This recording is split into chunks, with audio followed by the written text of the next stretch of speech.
Test 1, 2. Sega.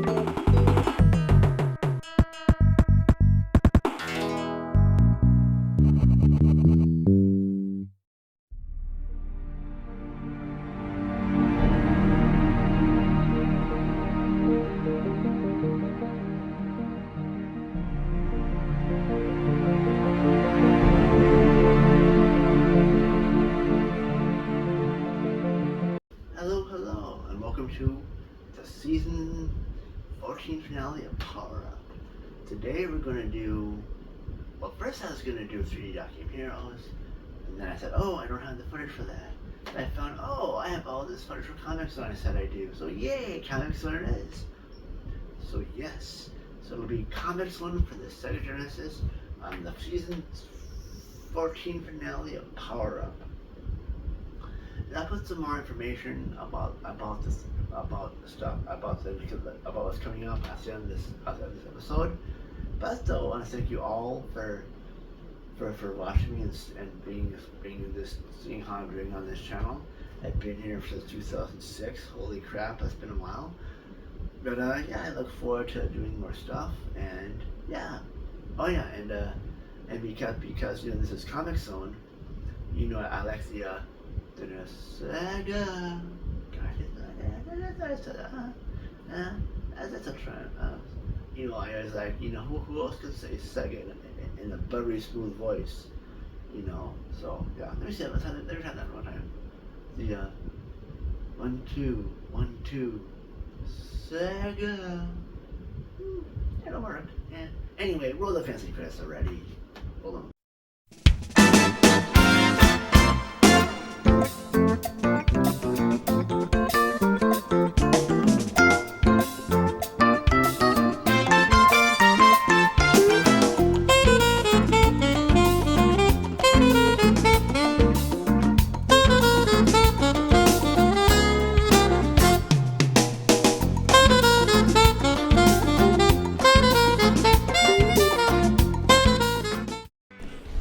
Besides the awesome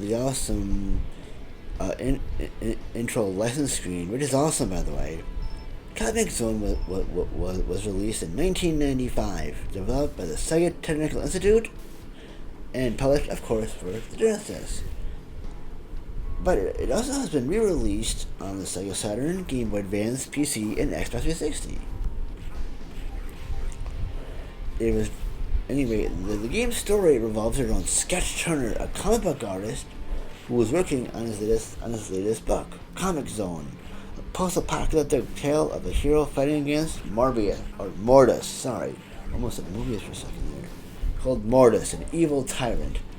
One night, while drawing a lightning strike hits Sketcher's stereo and brings Mortis to life. Yowza! He then traps Sketch inside his own comic book and tries to kill him by drawing enemies and obstacles in his way. Well, that's an interesting plot. I've never heard one. Kind of cool too. It's kind of refreshing as well. Anyway, he has to fight through 6 episodes of this game. And the skills in each of these are consisting of several comic panels that he can move between.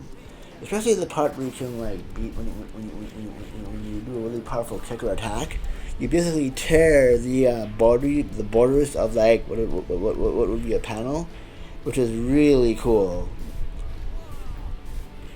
But yeah, but the graphics are really unique and impressive and really awesome. It uses, of course, like a comic book, where it takes place inside the panels, and its axis too is different branching paths. You can go different ways, and it's kind of neat. It also uses the various elements of a comic book too, such as the speech bubbles, sound effects, and the panel transitions.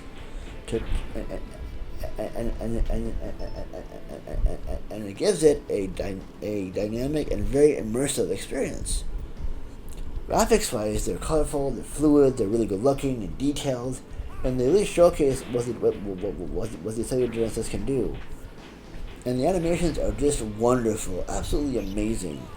As Sketch and enemies you fight have a lot of personality, and they give a lot of expression as they move. And of course, the game's levels and backgrounds are very interesting and really good looking, ranging from streets to sewers to spaceships and temples. And it's really cool that the game's graphics are pretty impressive even to this day. And to me, as an old school retro fan, I can't really, I'm looking at playing this, I can't really, it's a really cool, I can't help but as I was writing this, I really can't really, I can't really disagree. Like all these things give the game a really distinctive and like memorable like experience and identity, which is really neat. And even for me, as a Super Nintendo fan, seeing this that Sega made a game like this, a beat 'em up even as much. This is a really good looking and well played game. Like this is really fun and really good and really well done. And of course, the most fun part, the gameplay. Basically, you got your punches, your kicks, your jumps, and your dodges. You can find those various items and weapons. You can find his pet rat roadkill, which can help. Although you can find like knives, grenades, dynamite, pyroplanes. Of course, in your own fist. But of course, though, I think you can only carry up to 3 of those at a time. So you are limited to how much you can use at once too. And of course, the game's enemies are very diverse and it's a very challenging game. Because like for some of them, like I know for one of them, that for the first level you see here, when you're in a sewer, most of these people they hang on these sewer pipes. So what I did was I did an uppercut. I can do like an uppercut, and I can knock the enemies down, and it makes it easier for me to beat them, which is really neat. And it's nice. It's kind of cool that even like some of the enemies too is even mortis, which actually you can see. And also his hand will draw in enemies and stuff that can stop you, which is kind of cool, and gives it a nice touch and a nice style all its own.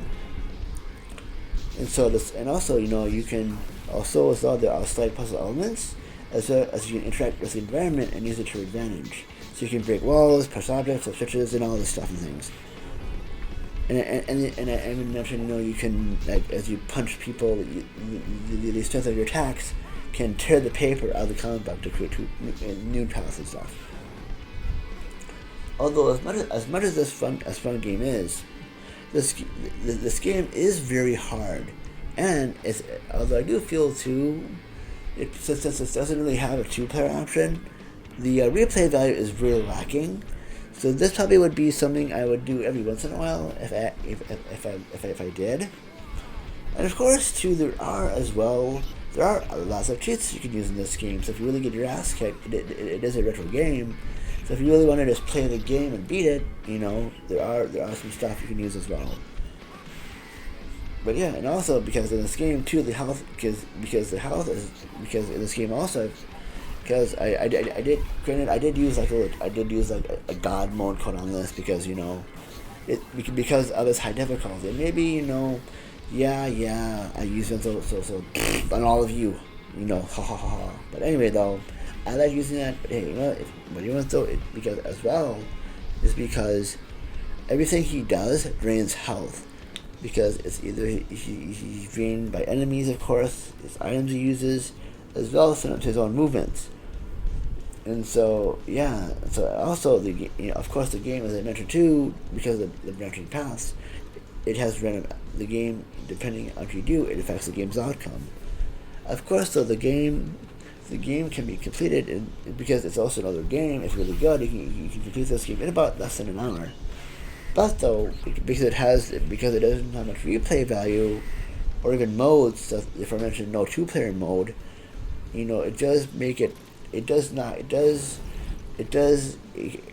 knock the fun factor down a bit, but it does have some secrets and Easter eggs, as well as some cameo appearances. But I don't believe enough to keep. They might not be enough to keep you as a player interested for that long. But anyway, the overall, even though this game can be very difficult, and it can be. It has its things. It has its things because it can pull your hair out. It can make your hair pull out. So it can be a little bit hard. So even if you don't use the cheat codes and stuff, but just hey, it's a retro game and they have that stuff. So if you do want to play it, to me, it doesn't matter how you play the game. If you like using those kind of things, go for it. If you want to do it without it, if you want to do it, without using it, cool too. But so anyway, to me, I feel yes, to me, it still can be a fun game. But the lack of the two-player mode kind of probably would although kind of would probably knock the score down a bit. But I still recommend this game because it's fun. I like it. It's a fun beat 'em up. But also, I can't give it a high recommendation because it is very hard, and the lack of a two-player option, because it is a beat 'em up, kind of knocks the score down a bit. So I can't really play with a friend because it doesn't allow a friend to play with. So maybe I guess if they made Alyssa a playable character, I guess. Well, maybe after you beat the game or something, or through a cheat code or a code, maybe you could have made, maybe they could have made Alyssa a playable character. But at the same time, I don't think that they intended for Alyssa to be a playable character anyway. They wanted it to be Sketch's story, and not Alyssa's. I'm guessing. Because they made Sketch the main character for a reason, so I'm guessing a two-player option would not have been feasible story-wise.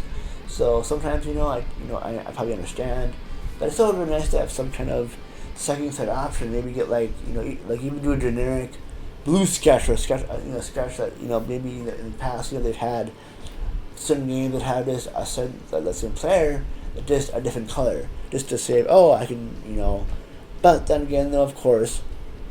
This is me just being offering my personal opinions on that. But though, maybe they just wanted to be a one-player experience because they didn't want. But then again, though, it does to me, because it's a beat 'em up, which are generally two-player or more because of its nature. It hurts it a bit. But though, at the same time, it's a fun game. The art style is great. The animations are wonderful. It's a really well done game, even though even if it's only for one player to enjoy. It's still a recommended game, just not highly recommended. Anyway, though, this will be my last episode for the year. I know as I'm treating this, I'm basically doing this in breakneck speed mode, so I'll be taking a slight little break. But I might resume episodes, season 15, a little earlier, just because I just wanna do some stuff and do some more edited stuff. I really don't want to do streams as much. I might still do them, but I've been using this encoder a lot better, so I don't use face camera or mic. I could care less about doing that. I think I just saw. I've been watching some streams of other people, about oh hey, I don't like about this thing. I feel I guess how they don't like using cam and stuff. And anyway, when it comes to using face camera or mic, I don't do this for money or anything. And I just deleted I swear to God, my 6th Twitch account. This wasn't worth it for me. And plus, stuff happened. I just don't. It just was ick. So, YouTube is what I do better. It allows me to do higher quality streaming. Totally okay with that. So I don't need to do anything else for the most part. So I'm good with that. And anyway, though, as well, people shouldn't be needing to be forced or feeling the need to use a face camera or mic. As I know, some people, have maybe they have issues with their skin or stuff, and they don't want to keep applying medicine or makeup, to do that. I was just watching this nice streamer that I've been following for a while. She shared this personal moment where. She has eczema, which is a skin condition, and she didn't want to, she wanted to, she's just telling us how, she always covered up with makeup, she was trying to go to the doctor and all that, and I felt for her. It's okay, this person's just trying to do her thing, and that's to her, it's a job. Even though I personally don't use content and creation in the same sentence, but again, though, for those people, they do it as a job, and that's, for me, why I don't use it is my personal opinion, but I'm not going to go, you can't use that ever for anybody else. But, to me, I just don't use it because what I do is better. What I do personally is more than just that. I do more than that, and I feel that for the same for everybody I follow in here, anybody who does this stuff, I need to do Twitch or Kick or whatever they do, or whatever, more so. or TikTok or whatever. What you do is more than that, but that's just my personal opinion. But at the same time, it's like, getting back to but again, they're using the face camera, people shouldn't be like, you gotta do this. I think that's a bunch of hogwash. But anyway, enough of me blabbering about that issue, but to me, I'm just happy, anyway, for this next season.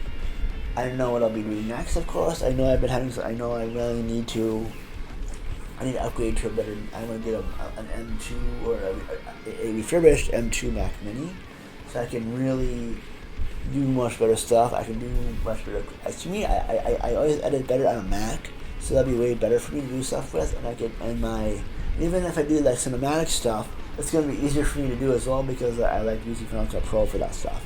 It's just easy peasy lemon freezy, and it makes stuff easy. So I just said that, and I just said I make stuff easy twice, so that's fun. Anyway, though, as well, excuse me, also as well, I have been doing, as a lot of you have been noticing, I've also been posting 8K stuff, 8K videos and uploads as well. To me, I do them mostly to say, I do them with my phone. And that's pretty cool to do too. I know most of you don't probably have 8K displays, but I like giving people that high quality experience when they come to this channel, whatever people do. So anyway, I look forward to the next season of Power Up, because I feel and I might too as well. I might reduce the number of episodes, because I know I've been doing this for 14 years. So I'm kind of like, maybe I might even do 3 or 4 episodes a year now, because now that I've done a lot that I wanted to do, and I've done all the games I want to do, and I'm not gonna get much new stuff. I might get a PS5. I have an Xbox Series X, but most of those games take a lot more gameplay stuff, and I want to. But then again, maybe I just haven't played a lot of those either. Even though I do have an Android stuff, so I can review more retro stuff. But at the same time, it's like I want to do other stuff on the channel than just game reviews. I created this channel in 2006 for the express thing of the express intent of doing special effects stuff that wasn't just a game review, but it wasn't just I came here for that. Of course, the part is nice. It's done me well. I still like doing it, so don't worry. You just might see a quite reduced presence, because I want to do other stuff, and I want to branch out to other things on this channel. Because I never really intended it to be a singular thing channel. It's just everything. That's why I call it Skaking Bacon Media and not Skaking Bacon Gaming. It's an overall encompassing thing that I want to use for whatever I want to do. It's my voice, and if anybody has an issue or disagrees, oh well, we can agree to disagree, or we can move on. So goes the world. It's an app on a phone, But other than that, if people like my stuff, awesome. All the more part to you. Thank you for sticking by. Anyway, as I said, I'm gonna get going. And thank you so much for watching, and stay tuned for whatever I do next. Take care, everyone. Be kind to one another. Bye now.